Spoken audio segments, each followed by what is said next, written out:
नमस्कार। भारतवर्ष का गौरवशाली इतिहास यूट्यूब चैनल में आप सभी का हार्दिक स्वागत है।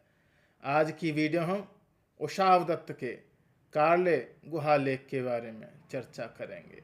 नहपान कालीन उषावदत्त का कार्ले अभिलेख महाराष्ट्र के पुणे जनपद से प्राप्त होता है।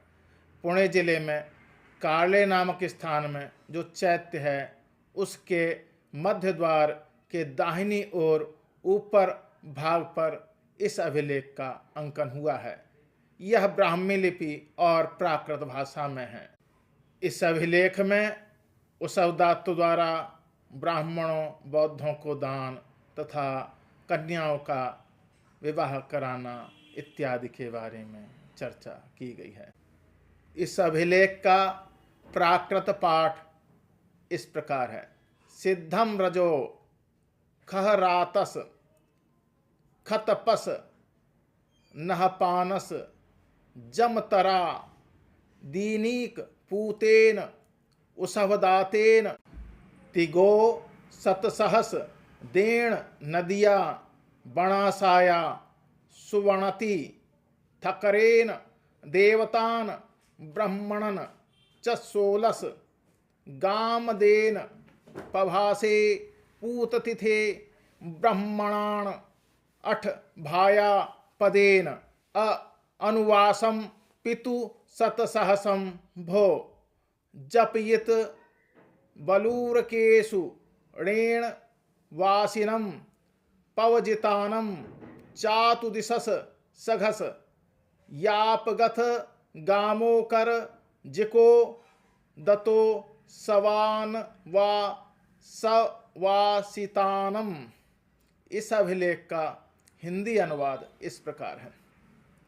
सिद्धम 30,000 गाय दान देने वाले, वाराणसा नदी पर सुवर्ण तीर्थ स्थापित करने वाले, देवताओं और ब्राह्मणों को 16 ग्राम देने वाले, पुण्य तीर्थ प्रभास में ब्राह्मणों को 8 भार्या प्रदान करने वाले, पिता के निमित्त प्रतिवर्ष 10,000 को भोजन कराने वाले राजा छहरात छत्रप नहपान के जामाता दीनीक पुत्र उषावदत्त द्वारा बलूरक लणय निवासी चतुर्देशिक प्रविजितों के वर्षावास के समय यापन के लिए करजिक ग्राम दिया गया, सर्ववास वासियों के लिए।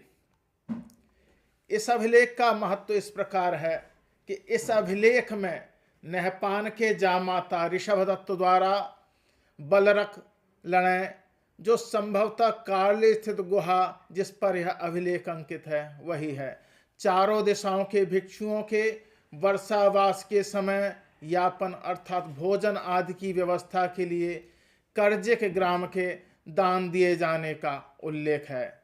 कहना न होगा कि वर्षा के दिनों में भिक्षु भिक्षाटन न कर सक एक स्थान पर निवास करते थे, उसी को ध्यान में रखकर यह व्यवस्था की गई जान पड़ती है। करजिक का तात्पर्य कदाचित करजत से है, जो उल्हास नदी के तट पर रायगढ़ जनपद में है। वहाँ से कार्ले बहुत दूर भी नहीं है। इस अभिलेख का महत्व दान के विवरण की अपेक्षा ऋषभदत्त की प्रशस्ति में है।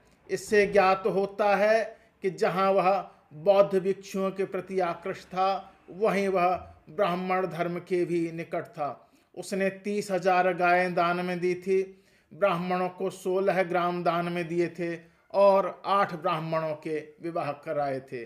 अर्थात निर्धन ब्राह्मण कन्याओं का विवाह कराना पुण्य समझा जाता था।